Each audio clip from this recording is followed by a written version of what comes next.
last week to say that his accounts were frozen and that he was broke and that he needed people to cash up, and he's never asked for donations. This video.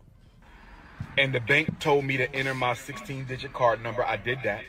They told me they had no record of my account. They had no record of my account.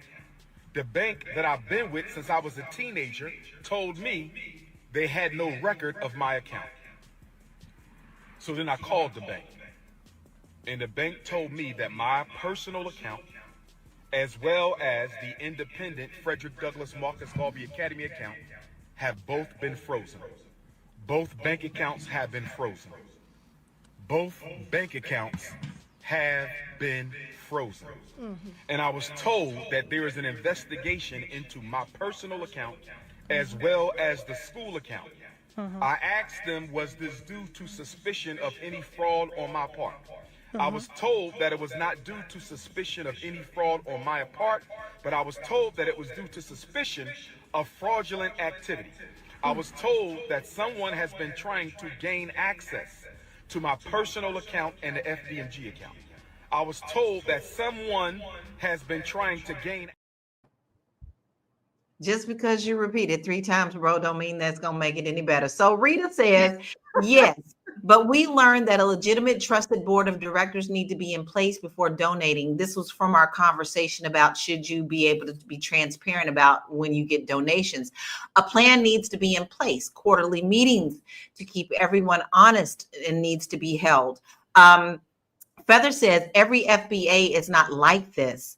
Umar is one that has poor money management and has had a hard time managing everything, including the building. This is what we're saying. You must be able to have, if you don't have the skills, you need to have a strong team to help you to do this. There's nothing wrong with having a team. You cannot do everything at all. You can't claim to be an expert at every single thing. We all have different gifts.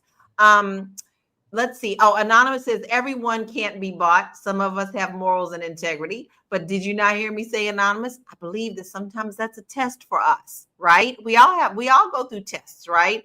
And Feather said Dr. Umar had a pull and he did use his pull correctly. Such a shame. Listen, this just irks me to my heart. It just really does, because so many of us want someone to be able to step into a good leadership role. And we know that we have someone that is of integrity. Dr. Umar to me does not represent integrity. He represents division to me in our community. And we cannot have that division, because we can't move forward as one and in unity when we have that division like that.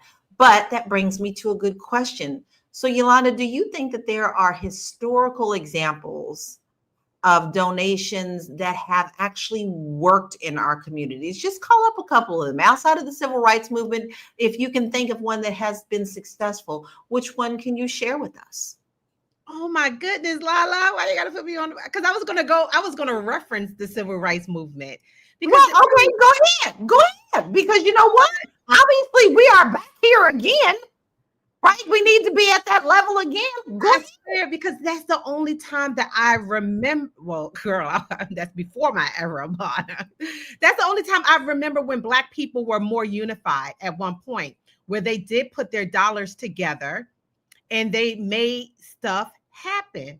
You know what I'm saying? I'm trying to think, did it happen in the 70s? I don't recall. Did it happen in the 80s, 90s, and the 2000s? I don't recall. At this point, the Black community is no longer a community. Everybody is selfish. It's